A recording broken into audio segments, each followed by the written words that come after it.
பார்க்க போகிறது வந்து க்ருஸ்கல்ஸ் அல்காரிதம். இதில் எழுதியிருக்கோம் நம்ம ஸ்டெப் 1, ஸ்டெப் 2, ஸ்டெப் 3 இதெல்லாம் பார்த்துக்கணும். ஃபஸ்ட்டு இது ஒரு எக்ஸாம்பிள் பார்த்துக்கணும். டோட்டல் எத்தனை வெர்டிசஸ் இருக்கு? 7. இந்த 7 வெர்டிசஸ்ல உள்ளதுலே மினிமம் வெயிட், இதில் வந்து ஒரு மினிமம் வெயிட் அப்படிங்கிற ஒரு வேர்டு இருக்கு. மினிமத்தை நான் சூஸ் பண்ணணும். இருக்க கிராஃப்லேயே உள்ள மினிமம் வெயிட் அந்த போர்ஷன் எது உள்ளதுலேயே பார்த்தோம்னா 10 சார். இந்த 10 எது கிடையில இருக்குது? 1 to 6. ஸோ இதுக்கு முன்னால் நான் என்ன பண்ணுறேன்னா எல்லாத்தையுமே நான் டாட் வச்சுக்கிறேன். 1 2 3 4 5 6 7. மினிமம் வெயிட் எப்போ? 1 to 6. இதை கரெக்ட். நம்மளோட எய்ம் என்னன்னா இந்த அல்காரிதத்தை சூஸ் பண்ணி மினிமம் ஸ்பேனிங் ட்ரீ கண்டுபிடிக்கிறது தான் நம்மளுடைய எய்ம். இந்த க்ருஸ்கல்ஸ் அல்காரிதத்தோட எய்ம். அதுக்கு ஃபர்ஸ்ட் ஸ்டெப் மினிமம் வெயிட்டை சூஸ் பண்ணி இதை கட் பண்ணிட்டோம். இப்போ அடுத்து என்ன மினிமம் இருக்கு? 3 to 4. அடுத்து 14 சார். 2 to 3 14. அடுத்து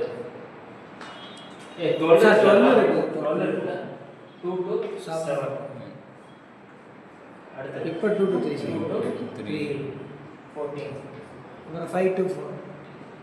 5 to 4. ஏன் 7 to 4. 7 to 17. இதை சூஸ் பண்ணக்கூடாது. இதை சூஸ் பண்ணோம்னா நமக்கு சைக்கிள் வந்துடும். ஸ்பேனிங் ட்ரீ வேர்ட்ல சைக்கிள் வரக்கூடாது. அதனால நான் என்ன பண்றேன்னா இதை கட் பண்ணிடுறேன். ஆக்சுவலா 17 சூஸ் பண்ணணும். 17 நம்ம கட் பண்ணிடுறோம். அதுக்கப்புறம் 20 சார். 5 to 4. 20 சார்.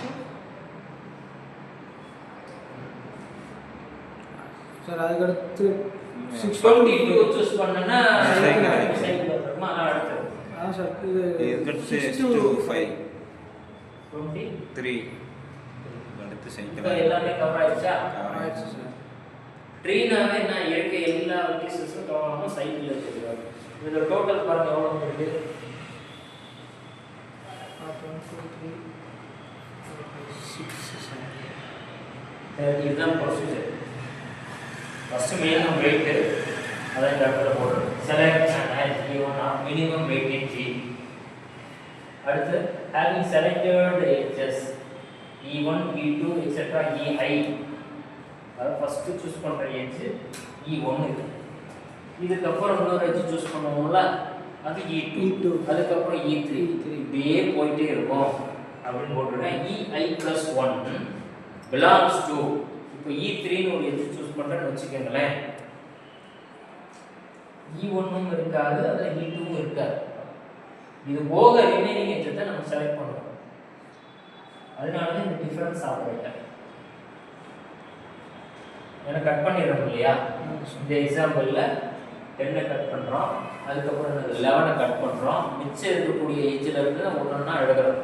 அதுதான் இந்த எட்ஜ் இன்டியூசல் சப்கிராஃப். இப்போ தான் சொன்னேன் நான், எட்ஜ் இன்டியூசல் சப்கிராஃப்னா என்ன? ஒரு எட்ஜஸ் எடுத்தோம்னாக்க, ஒரு கலெக்ஷன் ஆஃப் எட்ஜஸ் எடுத்தோம்னா இந்த ஆக்சுவல் கிராஃபில் எப்படியெல்லாம் கனெக்ட் ஆகிருக்கோ அதே கனெக்ஷன் வரும். இதுக்கு பேர் எட்ஜ் இன்டியூசல் சப்கிராஃப். இந்த மாதிரி அமாங் ஆல் தி எட்ஜஸ் இந்த மாதிரி பார்க்கணும். நான் சூஸ் பண்ணுற எட்ஜ் வந்து சைக்கிள் ஃபார்ம் பண்ணிடக்கூடாது. அதுதான் எஸ் சைக்கிள். இப்படியே நம்ம கொண்டே போகணும். Stop when no more edges. இருக்க எல்லா வெர்டிசஸும் கவர் ஆயிடுச்சுனாவே நம்ம எட்ஜ் சூஸ் பண்ண தேவையில்லை. அதோட ஸ்டாப் பண்ணிக்கலாம். இதுதான் க்ருஸ்கல்ஸ் அல்காரிதம்.